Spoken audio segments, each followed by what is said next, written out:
Hi everyone, I am Rakhi. In this video, we will study about rules for IUPAC nomenclature for branched chain alkanes. It's chapter number 12, class 11. So let's begin with the first rule.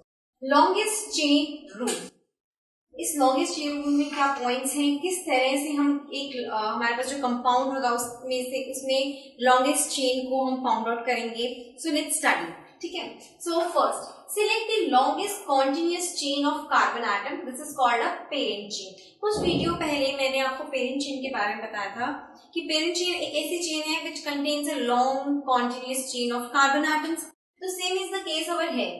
We have to select the longest continuous chain of the carbon atom. जो long सबसे लंबी carbon chain को हमें select करना है और उस chain को हम parent chain कहते हैं. ठीक है. Second point. All the other carbon atoms which are not included in the parent chain are called branch chain or side chain. अब जैसे आपने सिलेक्ट कर ली एक लंबी सी कॉन्टिन्यूअस कार्बन चेन को, उसको हमने पेरेंट चेन का नेमिंग दे दिया है. बाकी जो अदर उसमें सब्स्टिट्यूएंट्स होंगे और बाकी जो अदर उसमें ब्रांचिंग होगी वो हम एज अ साइड चेन या ब्रांच चेन की तरह रिकॉग्नाइज करेंगे. ठीक है. Third point. Longest chain may or may not be straight, but it must be continuous. Longest chain जो है वो straight ना हो भी सकती है और नहीं भी हो सकती है. मतलब जरूरी नहीं है कि उस longest chain को straight ही होना है. It can be anything, but main thing वो continuous होनी चाहिए. उसमें कोई breakage नहीं होना चाहिए. ठीक है. तो फर्स्ट longest chain का first point क्या है? What is the first rule of the longest chain rule? Select the continuous longest chain. मतलब एक ऐसी लंबी कार्बन की चेन को सिलेक्ट करो जिसे हम पेरेंट चेन का नेम दें, लेकिन वो लॉन्गेस्ट कॉन्टिन्यूस होनी चाहिए. सेकेंड, जितने भी अदर कार्बन एटम्स हैं जो उस पेरेंट चेन में इंक्लूडेड नहीं है, we will recognize them, we will denote them as a branch chain or a side chain. हम उन्हें branch chain कहेंगे या side chain कहेंगे. थर्ड पॉइंट, लॉन्गेस्ट चेन जो है वो कॉन्टिन्यूअस तो है, होनी ही चाहिए. लॉन्गेस्ट चेन को कॉन्टिन्यूअस तो होना ही है, लेकिन ये जरूरी नहीं है कि वो स्ट्रेट हो. ठीक है. तो लॉन्गेस्ट चेन मे और may not be straight, but it must be continuous. Continuous तो वो होनी ही चाहिए. फॉर एग्जाम्पल अगर हम देखते हैं 1 2 इस वाले कंपाउंड को देखेंगे तो 1 2 3 4 5 6. I am having over here 6 carbon atoms. अभी आप ये कहोगे मैम आपने इसी को क्यों एकदम से ले लिया. लेट्स काउंट कि हमें क्या लॉन्गेस्ट चेन मिलती है इस कंपाउंड में 6 के अलावा या नहीं मिलती है. तो लेट्स सी. अगर मैं इस मिथाइल ग्रुप से, इस मिथाइल को मैं CH3 लिख सकती हूँ. सी जो CH3 है उसकी शॉर्ट फॉर्म मिथाइल भी है. दैट मींस CH3 को हम रिप्रेजेंट कर सकते हैं मिथाइल से भी. तो CH3 को मिथाइल भी लिख सकते हैं. ठीक है. तो don't get confused if you see anywhere written as Me is methyl group, that means it is CH3 group. Fine. तो अगर हम इसको काउंटिंग करते हैं तो यहाँ से काउंटिंग करते हैं स्टार्ट. 1 2 3 4 5. ये तो 5 कार्बन एटम्स की चेन है. Let's count from here. 1 2 3 4. ये तो 4 कार्बन एटम्स की chain. That means the longest chain which is present in this compound is of 6 carbon atoms. That is 1 2 3 4 5 6. तो हमें एक पेरेंट चेन मिल गई है. रेस्ट जो कार्बन एटम्स बच गए हैं उसे हम साइड चेन या ब्रांच चेन कहेंगे. फाइन. तो ये एक तरह से जो हमें चेन ली है, इस पेरेंट चेन का नेम क्या है? हेक्सेन. अब हम ये वाला कंपाउंड देखते हैं. इस कंपाउंड में लॉन्गेस्ट चेन देखो. मेरे पास कंपाउंड क्या है? CH3. CH के ऊपर सब्स्टिट्यूएंट है CH2 CH3. देन इस CH के यहाँ पर सब्स्टिट्यूएंट है CH2 CH2 CH3.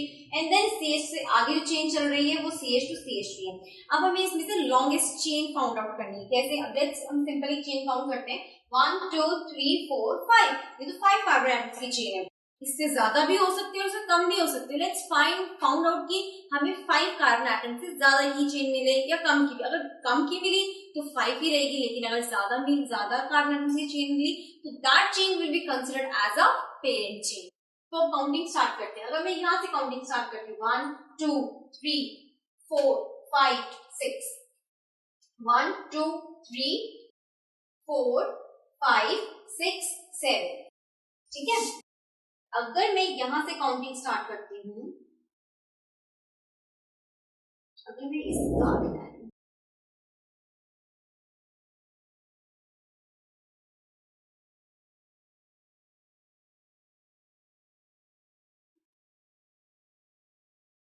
So if I take next example, suppose I'm taking the example of this compound, तो इसमें हम लॉन्गेस्ट कार्बन एटम को देखते हैं कि लॉन्गेस्ट कार्बन एटम की हमें चेन मिलनी चाहिए।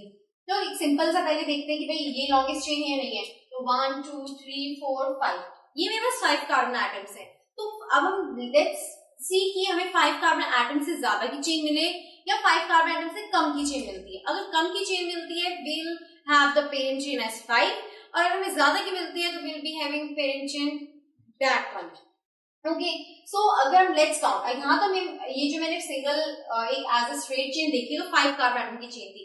कुछ और ट्राई करके देखते हैं कि हमें कुछ ज्यादा की मिल जाए। कम की मिल गई तो नॉट बी कंसिडरिंग इट, लेकिन अगर ज्यादा की मिल जाती है तो उसको हम कंसिडर करेंगे एज अ पेरेंट चेन। तो लेट्स सी 1 2 3 4 5 6 7। अब मेरे पास यहाँ पर क्या है 7 कार्बन एटम्स हैं। तो 7 कार्बन एटम्स हैं, पहले क्या हमने काउंट किया था 5 कार्बन एटम्स। लेट्स सी कि 7 से ज्यादा मिलती है नहीं मिलती है, तो देखते हैं 1 2 3 4 5 6 ओनली। अब हम यहाँ से देखते हैं 1 2 3 4 5 6, यहाँ से भी 6 मिल रही है, यहाँ से भी 6 मिल रही है, यहाँ से भी 6 मिल रही है, लेकिन ये वाली जो चेन हमें मिल रही है वो 7 की है और जो ये हमने सिंपल स्ट्रेट देखी है वो 5 की है। That means I am getting the chain of 5, 6 and 7 carbon atoms. So what will be the parent chain in it? It will be having parent chain, a chain that contains 7 carbon atoms. मैंने आपको पहले third point में कहा था कि जो longest chain है वो जरूरी नहीं है कि वो सीधी ही हो, but it should be continuous. Straight होना जरूरी नहीं है लेकिन कॉन्टिन्यूअस होना बहुत ज्यादा जरूरी है। तो यू कैन सी कि दिस वन 1 2 3 4 5 6 and 7 ये स्ट्रेट नहीं है लेकिन इट इज कॉन्टिन्यूअस, तो this will be known as the parent chain. Rest जो इसके सब्स्टिट्यूट है, सपोज यहाँ पर CH2 CH3 था या मिथाइल था, ये क्या होंगे? ये इसकी ब्रांच चेन होंगी या side chain. Fine, now moving to the another rule for larger number of side chain. If two chain of equal lengths are possible, select the one with the larger number of side chain। कहा इसमें क्या, इसका मतलब ये है कि अगर हमें दो चेन्स मिल रही है इक्वल लेंथ तो हम कंफ्यूज रहेंगे हम किसको पेरेंट चेन सिलेक्ट करें। तो उस केस में क्या होगा, if two chain of equal lengths are possible, select that chain which is having larger number of side chain।